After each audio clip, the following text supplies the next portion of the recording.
கமெண்ட்ஸில் வந்து பைப்பிங் வைக்கிறத பற்றி டவுட் கேட்டிருக்கீங்க.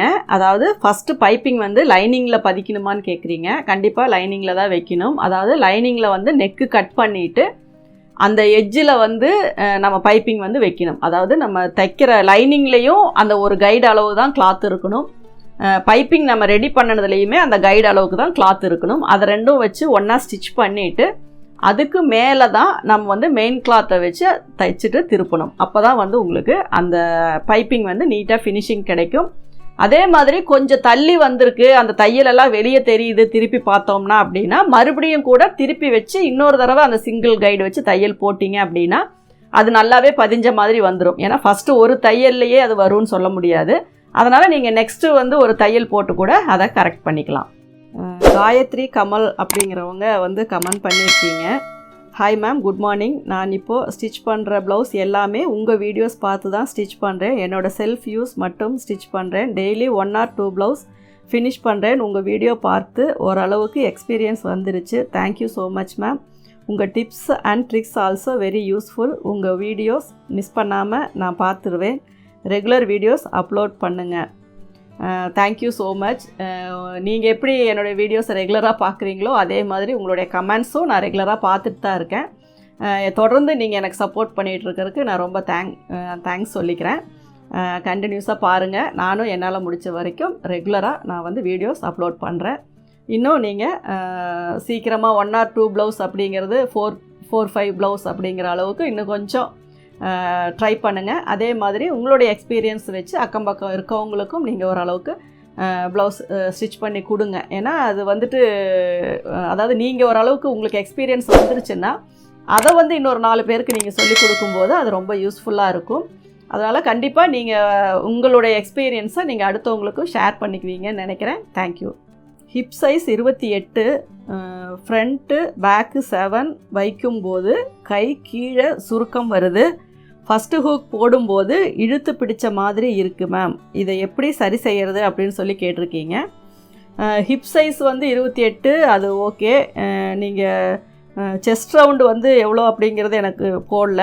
முன்கழுத்து பின்கழுத்து தான் 7 அப்படின்னு சொல்லி நான் அண்டர்ஸ்டாண்ட் பண்ணிக்கிறேன். செஸ்ட் ரவுண்டை மட்டும் கொஞ்சம் லூஸ் வைங்க போதும்.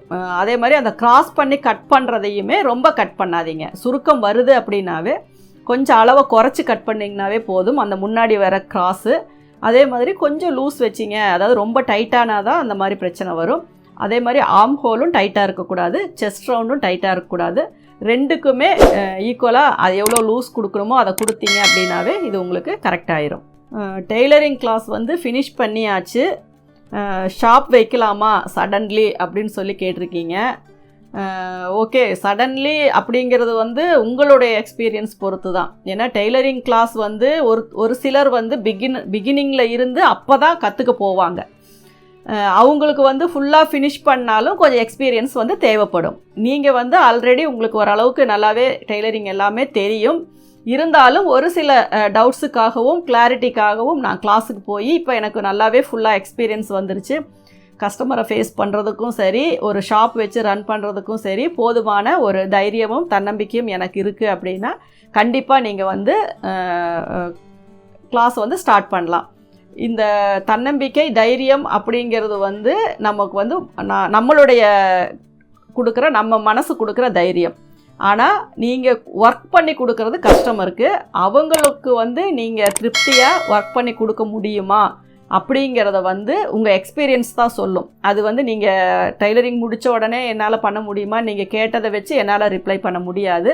நீங்கள் எப்படி ஸ்டிச் பண்ணுறீங்க, உங்களுடைய ஒவ்வொரு சுடிதாராக இருக்கட்டும், ஒரு ப்ளவுஸாக இருக்கட்டும், இது எல்லாமே அதாவது எல்லாமே தெரிஞ்சுக்கிட்டு பண்ணணும்னு நான் சொல்லலை.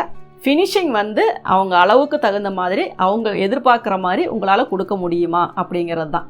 மற்றபடி நம்ம நல்லாவே டெய்லரிங் தெரியும் அப்படிங்கிறவங்க எந்த ஒரு மாடலை பார்த்தாலுமே நம்ம தைச்சிடலாம். அதனால் எல்லா மாடலையுமே கற்றுக்கிட்டு தான் நம்ம டெய்லரிங் ஷாப் வைக்கணும் அப்படின்னு நான் எப்போவுமே சொல்ல மாட்டேன். பேசிக்கான ட்ரெஸ்ஸஸ் தைக்க உங்களுக்கு தெரியும் அப்படின்னா நீங்கள் தைரியமாக கடை வைக்கலாம். அதுக்கப்புறம் எந்த ஒரு மாடல் பார்த்தாலும் அதை நம்ம வந்து ஸ்டிச் பண்ணி அவங்களுக்கு கொடுத்துடலாம். அது வந்து எந்த ஒரு டவுட்டுமே கிடையாது. ஆனால் அந்த பேசிக்காக தைக்கிற உங்களுடைய அந்த ட்ரெஸ்ஸஸ் வந்து அது அவங்க எதிர்பார்க்குற மாதிரி அவங்க கொடுக்குற காசுக்கு ஒர்த்தா அவங்க எதிர்பார்க்குற அந்த ஃபிட்டிங் இது எல்லாமே உங்களுக்கு கொடுக்க முடியும் அப்படின்னா நீங்கள் தாராளமாக ஷாப் வைக்கலாம். அதில் எந்த ஒரு பிரச்சனையும் இல்லை. ஃபஸ்ட்டு எடுத்த உடனே ரொம்ப பெரிய இன்வெஸ்டெல்லாம் நீங்கள் இதில் பண்ண தேவையில்லை. சிம்பிளாக ஷார்ட்டாக நமக்கு என்ன தேவையோ அதை மட்டும் பண்ணுங்கள். ஓவராக டெக்கரேட்டிங் அந்த இதெல்லாமே வந்து ஸ்டார்டிங்கில் தேவையில்லை. நீங்கள் எந்த அளவுக்கு ஏர்ன் பண்ணுறீங்களோ அதை வச்சு நீங்கள் இம்ப்ரூவ் பண்ணீங்க அப்படின்னா இது நல்லாயிருக்கும் அப்படிங்கிறது என்னுடைய ஐடியா. அதை நீங்கள் எப்படி பண்ணணுமோ அந்த மாதிரி நீங்கள் பண்ணிக்கோங்க.